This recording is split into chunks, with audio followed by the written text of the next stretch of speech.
Bayangkan seorang gadis 17 tahun yang dulu selalu menjadi yang pertama angkat tangan di kelas, yang tertawanya paling keras saat istirahat, yang selalu punya cerita untuk dibagikan, selalu punya energi yang tampaknya tidak pernah habis. Lalu pandemi datang. Berbulan-bulan terkurung. Dunia yang tadinya familiar tiba-tiba menjadi sumber ancaman yang tidak bisa dilihat. Dan perlahan-lahan, tanpa ia sadari sepenuhnya, sesuatu berubah di dalam cara otaknya memproses keamanan. Ketika sekolah akhirnya dibuka kembali, ia pergi. Ia mencoba. Tapi di tengah pelajaran matematika, sesuatu terjadi yang tidak pernah terjadi sebelumnya. Dadanya tiba-tiba terasa seperti ada yang meremas dari dalam. Napasnya tidak mau masuk dengan benar. Keringat dingin mengalir meski ruangan ber-AC. Dan dunia di sekitarnya terasa seolah sedang runtuh. Serangan panik pertamanya. Setelah itu, ia berhenti pergi ke sekolah. Kamarnya menjadi tempat yang lebih aman. Serial TV menjadi teman yang lebih dapat diprediksi. Dan kecemasan yang tadinya datang sesekali mulai menjadi warna latar dari hampir setiap momen terjaganya. Nama gadis itu adalah Lila. Dan kisahnya bukan pengecualian. Dalam 3 tahun setelah pandemi global, laporan kecemasan di seluruh dunia, terutama di kalangan remaja dan dewasa muda, meningkat secara dramatis. Bukan karena generasi ini lebih lemah dari generasi sebelumnya, tapi karena sistem saraf manusia mengalami sesuatu yang belum pernah terjadi dalam skala ini sebelumnya. Ketidakpastian yang berkepanjangan, isolasi yang dipaksakan, dan ancaman yang tidak bisa dilihat, disentuh, atau dilawan secara fisik. Di video ini, kita akan membahas apa yang sebenarnya terjadi secara neurologis saat kecemasan mengambil alih. Mengapa ia terasa begitu nyata dan begitu sulit dihentikan hanya dengan berpikir positif. Dan kita akan masuk ke 4 langkah konkret dari pendekatan NLP yang membantu bukan dengan melawan kecemasan, tapi dengan mengubah cara kita berhubungan dengannya secara fundamental. Pertama, kita perlu meluruskan satu kesalahpahaman yang sangat umum dan yang secara tidak sengaja memperdalam penderitaan bagi banyak orang yang mengalami kecemasan. Kecemasan bukan tanda bahwa ada yang salah dengan dirimu. Ia bukan kelemahan. Ia bukan kurangnya iman atau kurangnya ketangguhan mental. Ia bukan sesuatu yang hanya dialami oleh orang-orang yang tidak cukup kuat. Kecemasan adalah sistem proteksi yang bekerja. Ia adalah fungsi biologis yang sudah ada dalam sistem saraf manusia selama ratusan ribu tahun. Dirancang spesifik untuk mendeteksi ancaman dan mempersiapkan tubuh untuk menghadapinya. Ketika leluhur kita hidup di savana Afrika dan mendengar suara gemerisik di balik semak, otak yang langsung merespons dengan kecemasan dan mempersiapkan respons adalah otak yang mempertahankan kehidupan. Otak yang terlalu santai dan menganalisis terlalu lama sebelum bereaksi mungkin sudah tidak ada lagi dalam rantai evolusi. Kita adalah turunan dari orang-orang yang cemasnya cukup kuat untuk bertahan hidup. Masalahnya bukan sistemnya.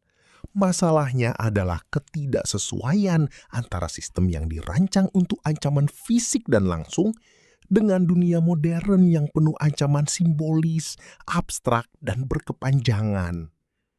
Saat Lila mendengar seseorang batuk, sistem sarafnya memproses itu sebagai sinyal ancaman yang sama nyatanya dengan suara gemerisik di balik semak.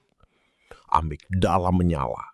Katekolamin dilepaskan, getak jantung meningkat, napas jadi cepat dan dangkal, otot bersiap untuk bergerak. Tapi tidak ada yang bisa dilakukan secara fisik, tidak ada yang bisa dilawan, tidak ada yang bisa dipelarikan secara konkret.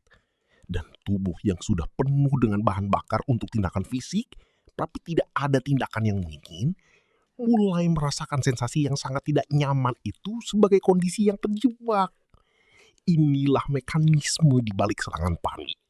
Bukan kegilaan, bukan kelemahan, Sistem proteksi yang aktif tanpa ada cara untuk mengekspresikan atau menyelesaikan energi yang sudah dimobilisasi.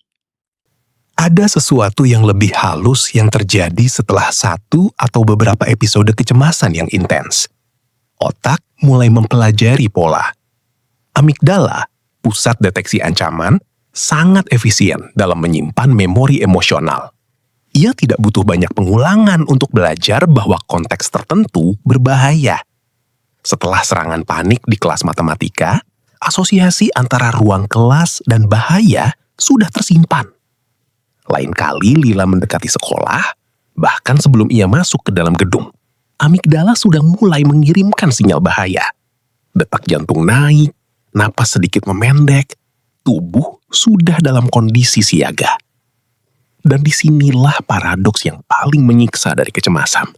Menghindari situasi yang memicu kecemasan meredakan gejala jangka pendek, tapi memperkuat kecemasan jangka panjang. Setiap kali Lila memilih tidak pergi ke sekolah dan kecemasannya mereda karena itu, otaknya belajar satu hal. Menghindari sekolah sama dengan aman. Pergi ke sekolah sama dengan berbahaya. Asosiasi itu semakin kuat. Area aman yang tersisa semakin kecil. Dan kehidupan perlahan-lahan menyempit ke dalam ruang-ruang yang terasa terkontrol. Penghindaran bukan solusi. Ia adalah cara cemas mempertahankan dirinya sendiri. Tapi disinilah penting untuk tidak jatuh ke ekstrim yang berlawanan. Ada pendekatan yang mengatakan, hadapi ketakutanmu secara langsung. Masuk ke dalam situasi yang memicu kecemasan, dan bertahan di sana sampai kecemasan mereda. Paksa dirimu untuk terekspos. Untuk sebagian orang dalam konteks tertentu, pendekatan ini bisa membantu.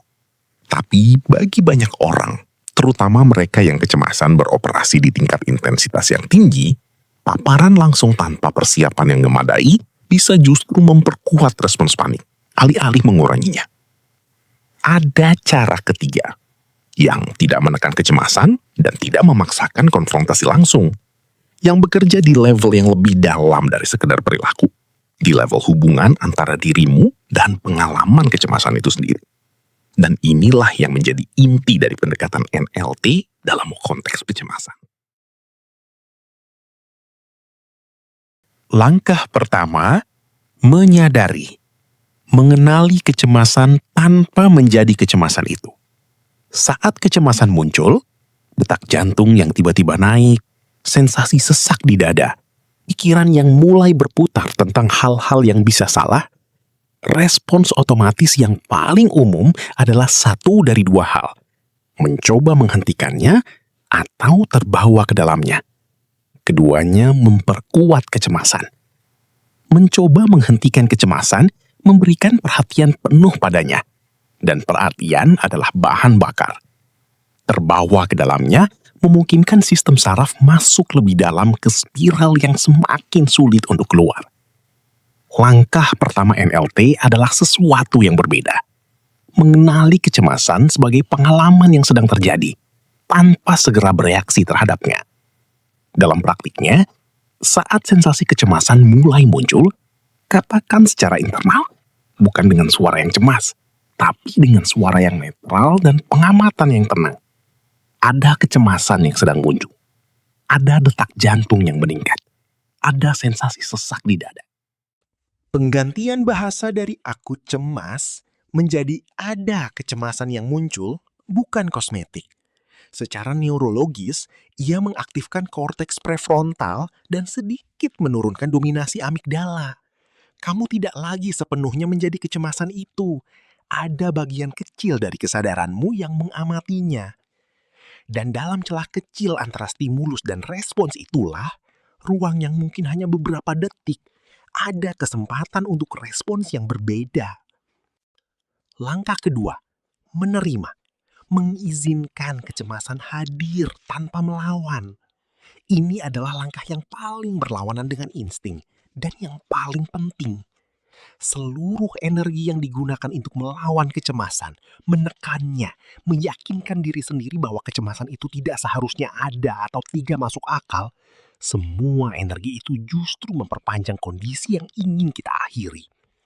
Penerimaan bukan berarti menyukai kecemasan, bukan berarti pasrah bahwa hidup akan selalu seperti ini. Penerimaan berarti untuk momen ini saya mengizinkan pengalaman ini ada, tanpa menambahkan lapisan perlawanan di atasnya. Saat Lila belajar untuk Alih-alih berteriak dalam hati, jangan panik, jangan panik. Duduk dengan sensasinya dan berkata secara internal, ada detak jantung yang cepat. Ada sensasi sesak. Ini tidak nyaman dan saya mengizinkannya ada sekarang. Sesuatu yang mengejutkan terjadi.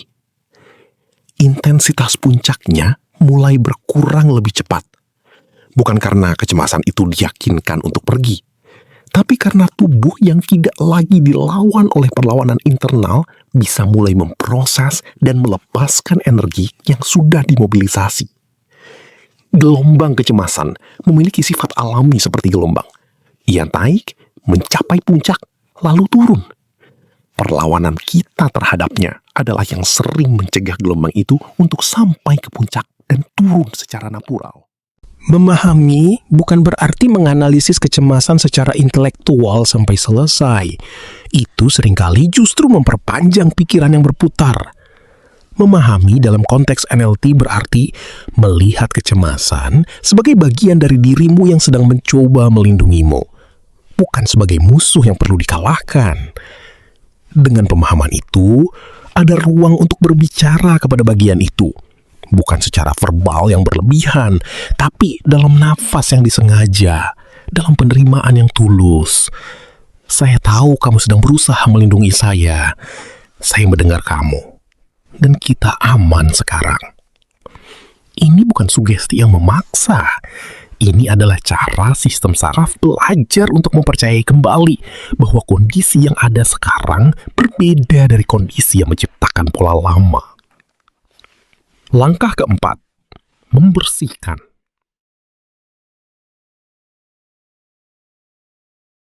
Langkah keempat, membersihkan. Melepaskan energi yang tersisa melalui napas dan kasih. Setelah menyadari, menerima, dan memahami, ada energi fisiologis yang masih tersisa dari aktivasi sistem saraf yang terjadi. Energi ini perlu tempat untuk mengalir. Napas, khususnya hembusan yang lebih panjang dari tarikan, adalah cara paling langsung untuk mengaktifkan sistem saraf parasimpatik dan memberi sinyal kepada tubuh bahwa kondisi darurat sudah berlalu. Dalam langkah pembersihan NLT, ini dilakukan bersamaan dengan pengucapan internal yang sudah kita bahas sebelumnya. Saya menyesal atas apapun yang menciptakan kondisi ini. Maafkanlah saya. Saya mengasihimu. Terima kasih. Diucapkan kepada kecemasan itu sendiri, kepada bagian dari diri yang sedang cemas. Bukan sebagai cara untuk meyakinkan kecemasan bahwa ia salah, tapi sebagai cara untuk mengakui dan mengasihi bagian dari dirimu yang selama ini bekerja sangat keras untuk melindungimu, bahkan saat perlindungan itu tidak lagi diperlukan. Ada sesuatu yang perlu dipahami tentang proses ini yang sangat berbeda dari ekspektasi kebanyakan orang. 4 langkah ini tidak menghasilkan penghilangan kecemasan secara instan dalam satu sesi. Mereka adalah proses pembelajaran, di mana sistem saraf secara perlahan belajar bahwa ada cara lain untuk berhubungan dengan pengalaman yang selama ini ditakuti. Seperti belajar berenang, lompatan pertama ke dalam air tidak langsung membuat kamu tidak takut. Tapi setiap kali kamu masuk ke air dan menemukan bahwa kamu bisa mengapung, kepercayaan sistem sarafmu terhadap air meningkat sedikit. Dan sedikit demi sedikit itulah perubahan yang nyata dan bertahan lama terbentuk. Lila tidak langsung bisa kembali ke sekolah setelah belajar NLT. Tapi ia mulai bisa duduk bersama kecemasannya tanpa langsung terbawa ke dalam spiral panik. Ia mulai bisa mengenali sinyal awal dan merespons dengan cara yang berbeda. Dan dari sana, perlahan dengan langkah yang sangat kecil, dunianya mulai bisa sedikit lebih luas dari kamarnya. Ada satu hal terakhir yang ingin saya sampaikan. Dan ini mungkin yang paling penting dari semua yang sudah kita bahas. Kecemasan yang kamu alami tidak mendefinisikan siapa kamu. Ia tidak menentukan apa yang mungkin bagimu. Ia bukan bukti bahwa kamu lemah, rusak, atau tidak mampu menjalani kehidupan yang bermakna. Ia adalah bagian dari pengalamanmu saat ini. Dan pengalaman berubah. Lila yang tidak bisa masuk ke sekolah tanpa serangan panik. Dan Lila yang perlahan menemukan cara untuk hadir kembali di dunia adalah orang yang sama. Yang berubah bukan dirinya. Yang berubah adalah hubungannya dengan kecemasan itu sendiri. Dan perubahan itu dimulai bukan dari menghilangkan kecemasan, tapi dari berhenti memperlakukannya sebagai musuh yang harus dikalahkan.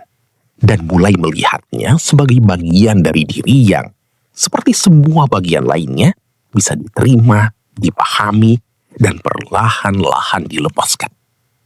Kecemasan bukan akhir dari ceritamu. Ia adalah bab yang sedang kamu jalani. Dan seperti semua bab, ia memiliki awal dan ia memiliki akhir. Tulis di kolom komentar satu kalimat. Aku menerima cemasmu, dan kita aman sekarang. Bukan kepada orang lain, kepada bagian dari dirimu yang sedang cemas. Sebagai langkah pertama yang paling kecil dan paling nyata. Subscribe dan bagikan kepada mereka yang mungkin sedang berjuang dengan kecemasan dalam diam. Karena merasa malu, karena merasa sendirian, karena tidak tahu bahwa apa yang mereka alami memiliki nama dan memiliki jalan keluarnya. Sampai jumpa di pembahasan berikutnya. Karena di setiap video kode NLT selalu ada ilmu yang menakjubkan menunggu untuk disadari.